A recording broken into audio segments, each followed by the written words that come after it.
నమస్తే, నా పేరు డాక్టర్ జ్ఞానేశ్వర్ రత్తూరు.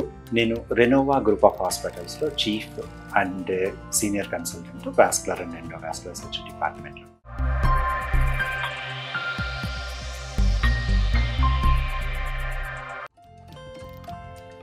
ఈరోజు మీకు యాంపుటేషన్ ఫ్రీ ఇండియా అంటే షుగర్ వ్యాధి ఉన్న వాళ్ళల్లో యాంపుటేషన్స్ అనేది ప్రివెంట్ చేయగలమా, ఎలా చేయొచ్చు అనే దాని గురించి మాట్లాడతాను.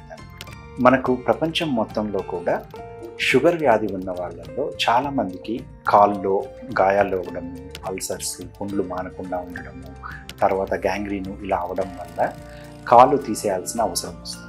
ప్రపంచం మొత్తంలో కూడా ట్రామా తర్వాత యాంపుటేషన్కి ముఖ్య కారణం అనేది షుగర్ వ్యాధి. ఇలాంటి షుగర్ వ్యాధి అనేది ఇండియాలో చాలా ఎక్కువగా ఉంటుంది కాబట్టి ఇండియాలో యాంపుటేషన్ అనేది చాలా ఎక్కువగా జరుగుతుంది. ఈ యాంపుటేషన్స్ షుగర్ వ్యాధి వాళ్ళలో మనము కరెక్ట్ టైంలో చూసి దానికి కరెక్ట్ అయిన ట్రీట్మెంట్ ఇవ్వగలిగితే కన్నా యాంపుటేషన్ అనేది ప్రివెంట్ చేయొచ్చు. ఇందు మూలంగానే గత కొన్ని సంవత్సరాల్లో చాలా చోట్ల కేరళ స్టేట్లో కానీ లాస్ట్ ఇయర్ నుంచి Indian vascular society of India తరఫున కానీ amputation free India, amputation free world అనే ఉద్దేశంతో కొన్ని వాకథాన్స్ జరగడము, ఇలా అవేర్నెస్ పెంచడం గురించి జరుగుతుంది. సో మీకు దీని గురించి అంటే అసలు ఈ డయాబెటీస్ ఉన్న వాళ్ళల్లో గాయాలు మానవు, వీళ్ళకి ఒకసారి డెవలప్ అయిందంటే చాలా రోజులకి మొత్తానికి కాలు తీసేయాల్సి వస్తుంది అని చాలామందికి ఒపీనియన్స్ ఉంటాయి.